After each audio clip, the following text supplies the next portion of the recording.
Sa baryo ng Malasibog may isang matandang balite, sa dulo ng kakahuyan. Iwas pasukan ito ng mga tao, lalo na tuwing dapit hapon. Ayon sa mga matatanda, may duwending nakatira roon. Matanda, masungit at mapaghiganti. Yan ang deskripsyon nila sa duwending nakatira doon. Marami na raw ang nawawala sa lugar na yon pero walang gustong mag-usisa. Isang Sabado ng hapon, nagkayayaan ang apat na magkakaibigan, sina Ella, Marco, Jessa at Tonton, na magcamping malapit sa ilog na katabi ang kakahuyan. Sa paglalakad, nadaanan nila ang malaking balite. Malaki, makapal ang mga ugat at tila may bumabalot ng malamig na hangin sa paligid. "Dito na tayo dumaan, mas maikli ito," sabi ni Marco. "Baka may duwende riyan," saad ni Jessa. Pero halata sa boses niya ang kaba. Habang papalapit, nakarinig sila ng tila mahina at matinis na tawa. Napatingin silang apat sa isa't isa. "Narinig niyo yun?" tanong ni Ella. "Baka ibon lang," sagot ni Tonton. Sabay tawa.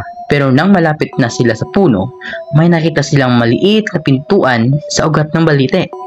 Parang may nakatira talaga doon. Sa birong hindi nila akalaing magbubunga ng kasamaan, sinipa ni Marco ang maliit na pintuan at sumigaw, "Oy, duwende! Labas ka riyan!" Pagkasabi niya noon, biglang nagdilim ang paligid kahit hapon pa.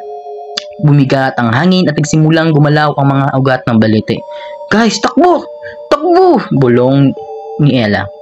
Ngunit huli na. Si Tonton ang unang nahila ng mga ugat pababa. Sumunod si Jessa na biglang sinakal ng makapal na baging. Si Marco ay napatigil nang marinig ang isang malalim na tinig mula sa loob ng pintuan. "Pinuno niyo ang tahanan ko. Ngayon, dito na kayo mananatili." Isang duwending matanda ang lumabas. Kulubot ang balat, pula ang mga mata, matulis ang ngipin at maliit pero nakakatindig balahibo ang presensya. Hindi ito ang duwending nasa mga kwento ng bata. Ito isang matandang nilalang na tagapangalaga ng puno.